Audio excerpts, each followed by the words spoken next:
got to start off once again with the ever evolving landscape that is WrestleMania this year.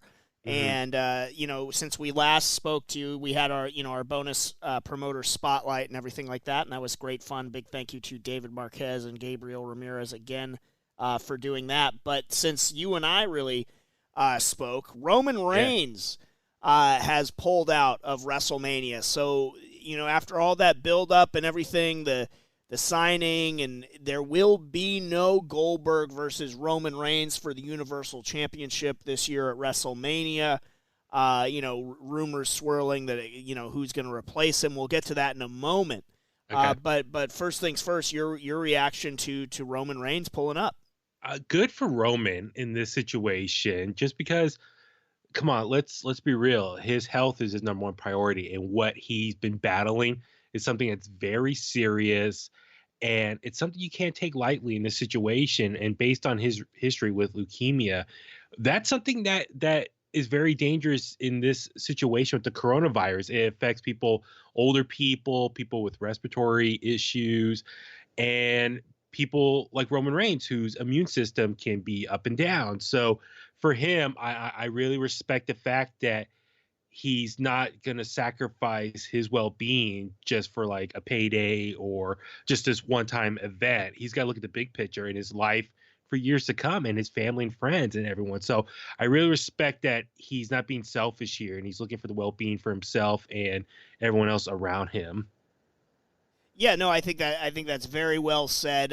Roman has now gone on the record about it, and he didn't really pull any punches, and I think good for him for standing up for himself in this. He had Yeah. this to say. He said it's funny because for years people are like, "Don't show up to WrestleMania. We don't want you in it." There's a nice handful of dudes and haters that didn't want me there. But the moment I make a choice for me, my family, I'm a coward, I'm a sissy, a lot of different things. But you don't know the whole story. All you know is what you think. Oh, his health, but you don't know what else is going on in my life. You don't know if I have newborns or if I have family in my household, older family. Like the old saying goes, flip that cover open and read a few pages. Get Hmm. into a few chapters before you really start running your mouth. Take this time to better yourself, be present, and make the most out of this. If we can't Hmm. grow out of this, I don't think we have a chance. And he went on to say sorry to the fans that did want to see him compete, but that he'll be back and everything. And good for Roman for standing up for himself to the people that are sort of hating on him for making this decision. I think every rational person certainly can understand it. My initial reaction when I saw the news was, completely understandable, Yeah. not at all surprising. But it once again just got me thinking. The more this has gone along, the big P word has been just sticking out. Is postpone it. Just and I know the die is cast at this point. I know we're getting what we're going to get at WrestleMania. But with Roman Reigns and, rumor, Dana Brooke, Lashley, Rey Mysterio, Miz, like all these and other rumored names that are swirling about that might end up having to drop out of WrestleMania this year. It just all comes back to it's like, what are we doing? Like, it feels like it should be postponed. I appreciate Vince McMahon's dedication to the show must go on mentality, and he wants to do it safely. He's taking all the precautions and stuff, and it's going to be a very different, weird vibe at WrestleMania. But I don't know, just like you're losing your marquee matchup here. Yeah. It's odd. Well, the other thing too you got to keep in mind is it's one thing for someone to have it, but you also got to be careful because you're also, if you do have it, you become a transmitter that you could pass it along to other people. And so I think in this situation, you got to be very careful because you don't want to be liable for anything. And I think f- for Roman, I'm sure he's like, I don't want to be around this and potentially, yeah, hurt himself, but also maybe pass along to someone else. That's the other thing too. It's like, sure, he's younger, and younger people can handle this better, or at least fight it off more easily. But I think in the big picture, yeah, you're right. You don't know who else is in his household or who's his social circles or family households. He's got to be careful, and I think that it's frustrating because I see a lot of people say, "Oh, this is just like the flu. This is not a big deal. There's so much paranoia going on, this and that." It's like, no, this is a very serious issue. This is something that we've never experienced before in our lifetime. No, we have no like reference. of how to handle this, how to deal with this. You got to give kudos to all of our health workers out there, doctors and nurses who are busting their ass on the front line, trying to take care of people, save people. And so this is a much bigger issue than any one particular sport or company. This is a global event right now. And so I think we need more people to take a stand, to take this seriously and be vocal about that. And hopefully the people who are being haters or not taking it seriously can learn from this and, and realize this is very serious. We need to, this shelter in place is a very important thing right now to get everything under control and then hopefully reduce the spread of it. So for Roman, if anything, I do respect him. He's always been very good as a role model, spokesperson for all the different causes he believes in. So if this is in any way a representation of him continuing that and trying to let people know this is a serious matter and I'm going to take the proper precautions to stop this, more power to Roman. That brings us to the question of who is going to replace Roman Reigns at WrestleMania. And, there's some fun names that swirled about. I think the most likely, the biggest likelihood is that it would be Braun Strowman. And I have mixed feelings about that because, longtime listeners of the show know that I am a champion for Braun Strowman and the fact that they should have pulled the trigger on his push a long, long time ago and made him a champion. I'm of two minds on this, just on the virtue of him being in the match. You put him in the match, and more than likely they would make the decision to keep it on Goldberg, in my estimation. So you would have Braun coming up short in yet another quote-unquote big spot, even though it's technically still WrestleMania, but there's no fans and everything. But it's still Braun coming up short. I'm not cool with that. I don't really like that at all. And don't get me wrong, I think the best case scenario here is Goldberg holding on to Universal Championship and getting a nice little reign out of this and making the best out of this situation. When you add Braun Strowman to that mix, so more than likely he would just be fed to Goldberg, which does Braun Strowman no favors. It certainly would be his biggest position on a WrestleMania card, but it would be, again, with this cloud hanging over it and be coming up short and losing effort. But let's flip that on its ear. What if he wins? His first world title win is at the empty WrestleMania. He's replacing Roman Reigns. It's such like you're just an afterthought, just a plans changed kind of guy. I don't care for that either because it's not really them anointing Braun as the guy. So I don't care for that either. Well, I'm just thinking, for Braun, if he is the actual replacement and he loses, because I think at the end of the day, Vince still wants Roman to be champion. I think his ultimate goal was to have it happen at WrestleMania, but obviously now with the current situation, it's going to happen at a later point. So this is just a filler or a little speed bump until that actually happens. So yeah, I think the odds of Goldberg retaining are very high. But yeah, as you said, just to throw Braun, it does no favors for him. And this would be his potentially 6th or 7th championship loss between the WWE and Universal Championships, respectively. So for Braun, he's going to become what's her name? The soap opera. Is it Susan Lucci? Or you're on your own on this one, pal. I don't know what you're talking about. Oh, come on. Yes, you do. I'm going to look it up right now. He's more the Buffalo Bills, I'd say, than a soap opera star. But you know what I'm saying? It's just that he never can deliver in a championship match, and that would just really affect his whole legacy as a superstar. He's just as of now, of his time on the main roster, he's just been a big guy who can lift big trucks and smash stuff. But when it comes to the important matches, he can't win anything. And I think after a while, that appeal slowly dissolves and he doesn't become must-see TV anymore when he's on.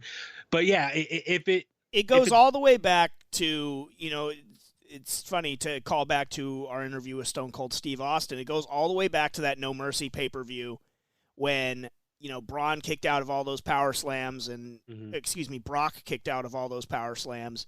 And Braun didn't kick out of a single F5 and just was beat clean in the middle. It's been sort of a precipitous decline since that moment for him in the biggest of spots. And he's such a unique, great superstar. It's really a shame. I'll tell you who I do want to see.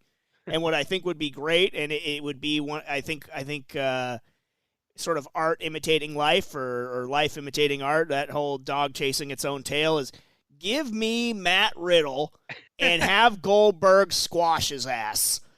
That's what I want to see. That is the Universal Championship match that I want. I want Bill Goldberg versus Matt Riddle. I'm not your bro. And I want to see him spear him, jackhammer him, 1, 2, 3, less than a minute. Next. Why you want to smash? I mean, look, I like Matt Riddle, but you know, I didn't really appreciate some of his clowning on Bill Goldberg. I think it's smart if he. I think him clowning on Brock, him clowning on Goldberg is smart because it's trying to work yourself into a program with the two guys that are big box office. Yeah. But I think it would be great theater for that to be rewarded and paid off. It's like, all right, yeah, we're going to put you in a match with Goldberg at WrestleMania for the Universal Championship, and you just get that ass beat like any other Goldberg opponent. I think that'd be terrific. I'm not saying don't get any offense in, but Goldberg leaving very strong still at the title.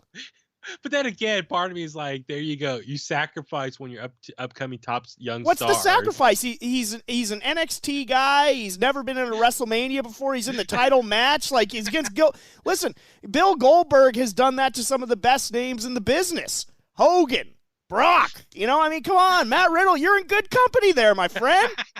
Bro. He is next. Well, I'm thinking it could be,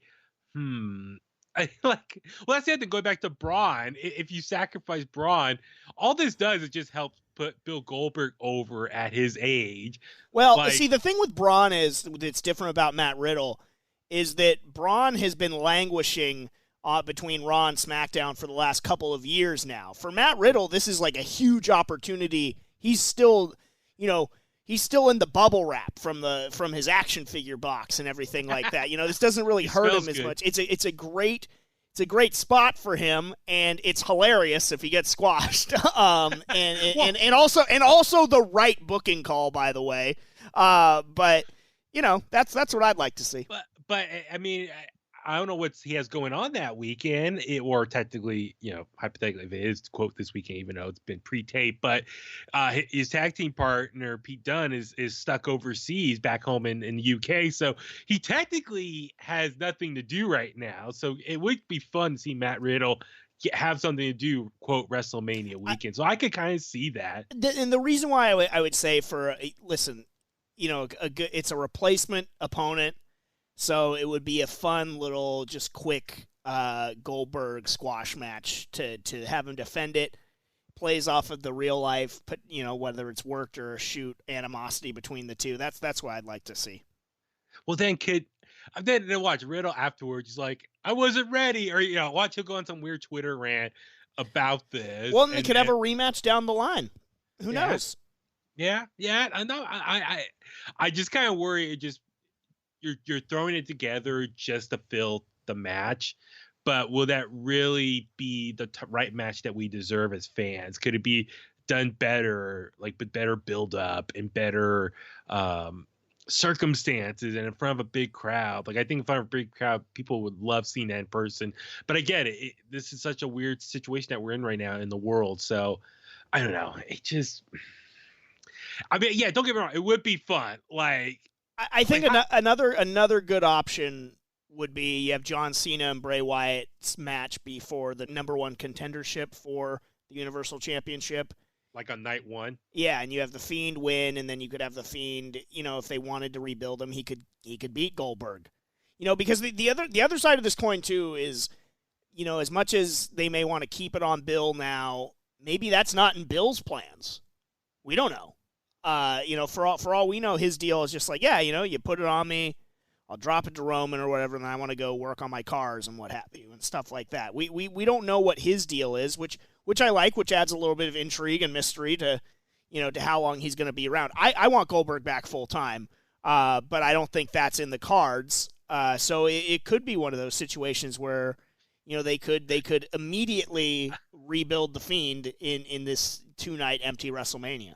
Yeah, you just brought up a good point. I wonder if Bill's like, sure, I'll do this quick run. I'll go to Saudi Arabia, win the title, make a few appearances on SmackDown, and then drop it to Roman. So for him, it's overall, like a 6-week period that he's working for WWE again. It's a short little run, successful run, but then he's like, crap, Roman pulled out. I got to be champion till like maybe they want him a change of plan. They want to be champion until maybe SummerSlam. Maybe that's when they're going to pull the trigger and let Roman win the title then. So Bill's like, I didn't sign up for this long-term plan of being around for that long, but I mean, it would be interesting if he does walk out of the weekend with the title.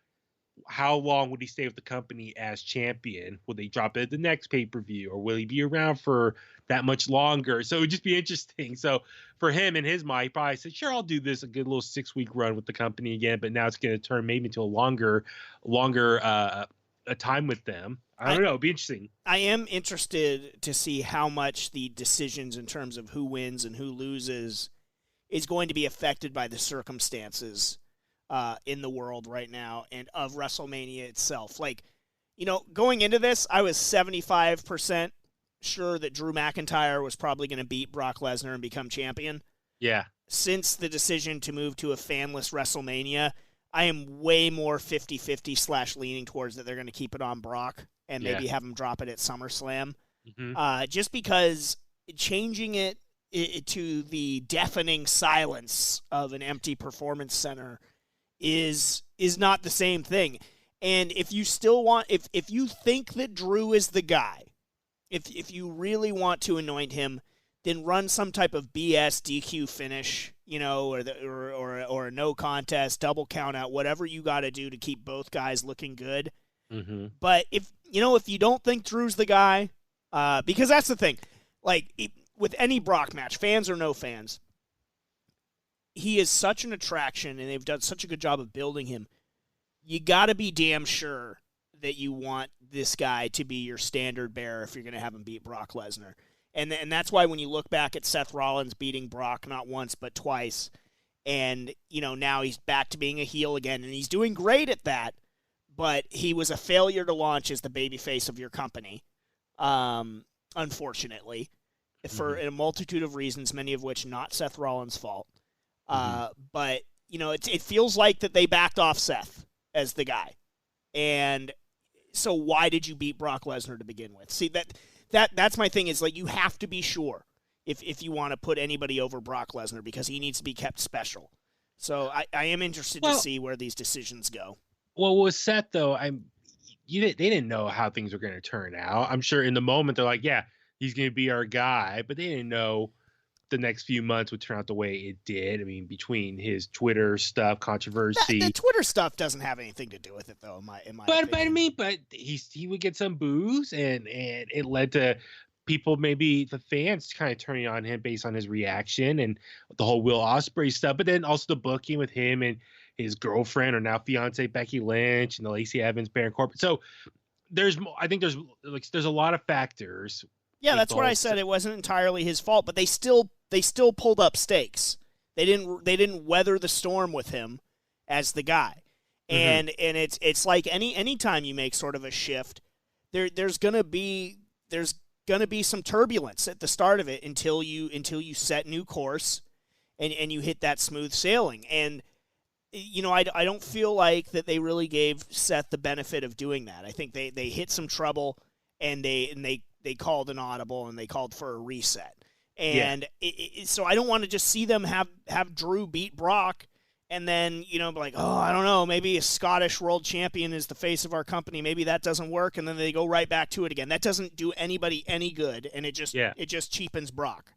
Yeah. Well, I just hope, though, if in this situation, let's say they let Brock win, they can do so in kind of like a Rocky 1 fashion, where like Drew kind of still wins us, the fans, over. He put up a hell of a fight, and he could declare a rematch, and rebuild him for a big payoff at SummerSlam. So if anything with Drew, I think a loss to Brock is not a complete waste. I think there's ways to still have him as your next face of the company and use him properly during the summer for a big payoff at SummerSlam. And I'm telling you, this year's SummerSlam is going to should be an amazing show. I think there's going to be so much built up from the fans that we didn't get the true payoff of a WrestleMania this year, that I think they could do some really special things at SummerSlam. So whatever they might have lined up or wanted to do this year WrestleMania, just save it and put it out there SummerSlam weekend, and then make this year's SummerSlam really special. The other thing I want to mention with Bill Goldberg, which I forgot, I'm remiss, that goes along with the squashing of a Matt Riddle or a similar babyface superstar. If you can get Bill to commit to it, and this is a big if, and again, I love Bill Goldberg's superhero, but what about Bill Goldberg supervillain?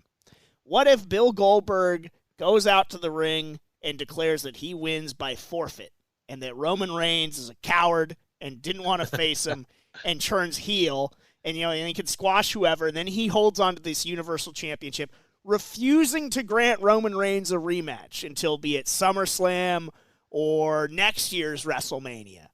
I would love that. That would be incredible, and I think it would get Roman over as a babyface too. Goldberg just calling out Roman for being too cowardly to face him at WrestleMania. Like, the amount of heat that would get and the sympathy that I think Roman would garner from that. Because, again, as we established, real life talk. Roman Reigns is taking care of himself for his immunocompromised situation, his family, his elderly members of his family. He's doing the right thing. Mm-hmm. But you could have Bill Goldberg calling him out as a coward left and right, refuses to grant him a rematch. You could turn Bill Goldberg into, like, Hollywood Hulk Hogan, essentially. It would be amazing.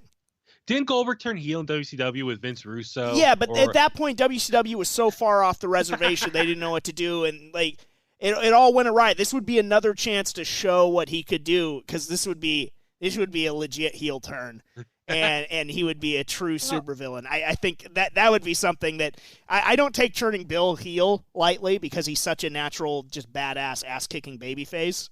Yeah, that's something that would interest me. Well, I'm just thinking. He did get some boos a few weeks ago. One of the last. He's going to get boos from the idiots out there that don't appreciate him. That's never going to change. It's the same moron contingent that still thinks it's cool to boo John Cena. Like, I love John Cena. The same morons that probably do the wave or bring a beach ball to sporting events. They're idiots. So screw them. Yeah. I'm trying. Is there anyone else on the SmackDown roster that you think will deserve to take out Bill Goldberg? I'm just trying to take a quick glance. I mean, like, based on everyone else that could be a good candidate is already busy for the night. Give me Riddle, bro. Huh? So just give me Riddle. That's the one that makes the most sense. And it will pair perfectly with supervillain Bill Goldberg. Or Brock comes out and they do like a unification match. Well, that is something I've seen bandied about as well, and certainly I'm always down for that, but I don't think they have the stones to unify or I don't think they want to unify the championships. Let me rephrase.